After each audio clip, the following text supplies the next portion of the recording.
I spent years and years of my life wishing I wasn't different. And I just think the things you can do to almost nurture your differences and trust them, that's the money, you know? Emmy-nominated comic and actor Aidy Bryant is a veteran cast member of Saturday Night Live. She also co-writes and stars in Shrill, a comedy series that explores powerful issues of self-confidence and self-worth.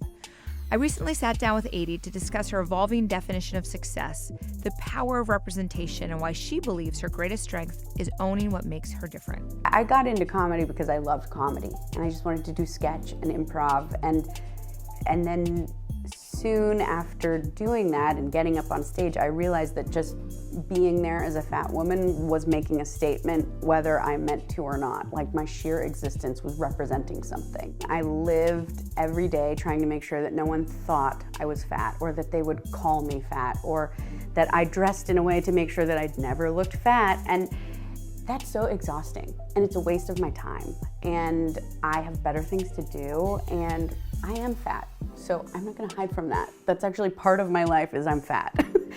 I want to now talk about your work with Shrill. What were the most striking qualities to it that you felt like were absent either from a larger cultural narrative or that were speaking to you in such a poignant way?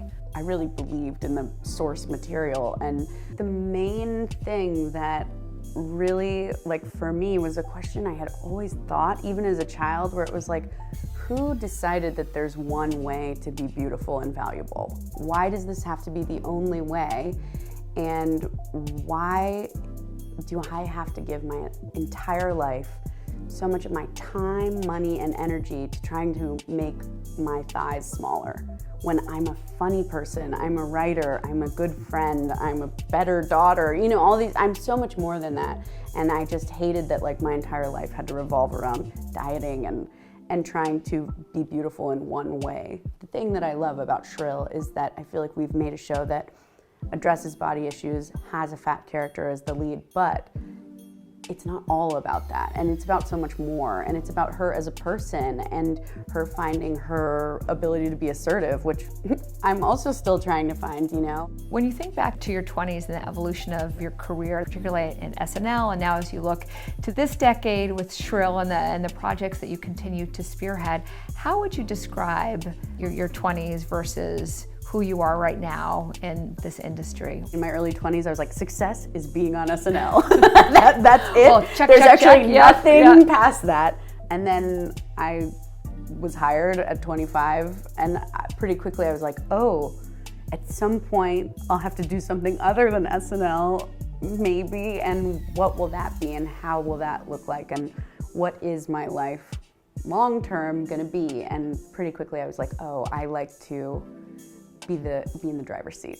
I like to write, I like to produce, and those are the things that feel normal to me. Even when I didn't have confidence in my life, I often felt confident on stage, if that makes sense at all. But it really was almost like the confidence that I found on stage started to seep into my regular life. And for me, it really started with improv, where I was doing plays and I didn't really always feel so comfortable.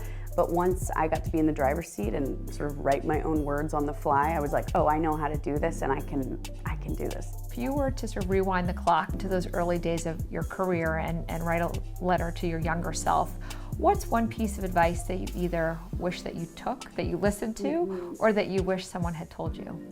I maybe wish someone would have told me that there will be a lot of voices and experts and managers and agents and producers who are telling you what to do, but often your gut is the answer. And also just that to not be too hard on yourself. I think that's a lot of what Shrill is about, and partially what I learned at SNL. My early days, I was incredibly hard on myself, and I thought every day at SNL that I would be fired. And now I look back on my first season and I had a recurring character within my first couple weeks, and I was on the show a lot, and I wrote so much that got on, and I was so cruel to myself. And that's what I did for many years about my body. I was really cruel to myself, and I wish that I could go back and get that time back.